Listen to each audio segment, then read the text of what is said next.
E um dia, a última pessoa que lembrar de você também vai morrer. Nesse instante, será como se você nunca tivesse existido.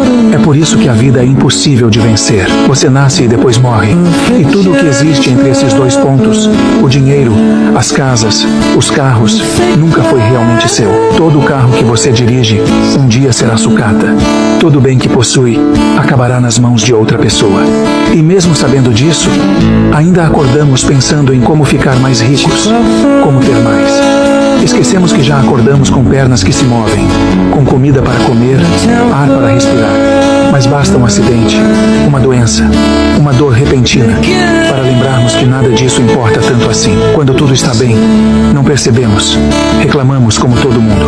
Por isso, precisamos lembrar da morte todos os dias. Porque, quando lembramos o quão frágil é tudo isso, as coisas pequenas deixam de nos incomodar.